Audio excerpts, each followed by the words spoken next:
Inimbitahan namin ang psychic na si Ana de la Cruz upang libutin ang lugar at ilahad ang lahat ng kanyang makikita at mararamdaman sa lugar na ito. Pinapaalala lang namin na walang kahit anong impormasyong nalalaman ang ating psychic sa mga kwento sa lugar na ito. Sari-sari ang nandito.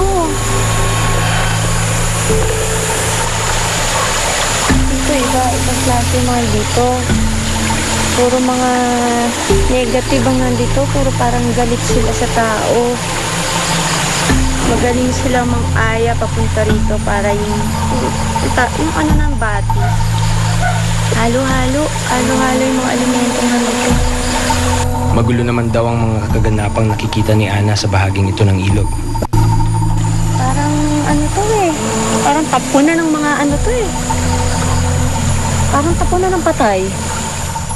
Una nang natumbok ni Ana ang kwento tungkol sa pagiging salvage area ng lugar na ito. Sa doon, may bata, takbo ng takbo.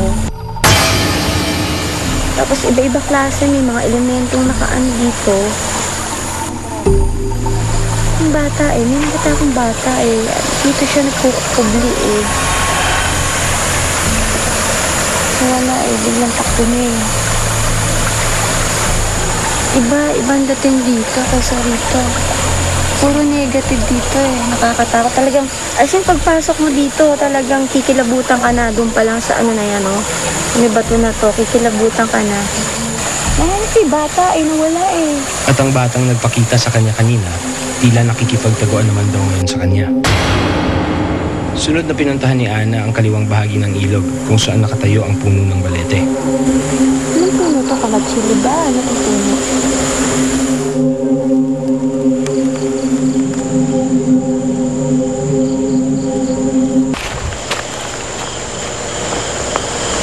Iya, baliti yan. Baliti. Anong puno ng baliti ito eh, oh.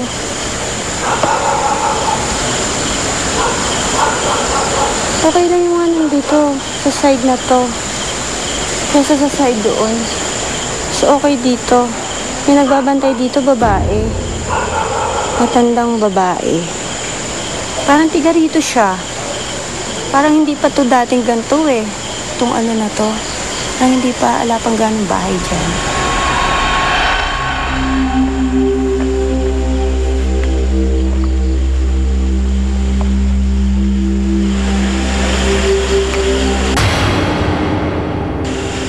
Na babae, hindi ko alam kung bakit.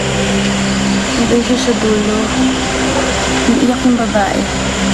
Hihingi siya ng katarungan, hindi ko alam kung bakit. Iyak siya ng iyak. Handa natin doon yung banda. Ano doon yung batang babae, umiiyak siya ng... Saan?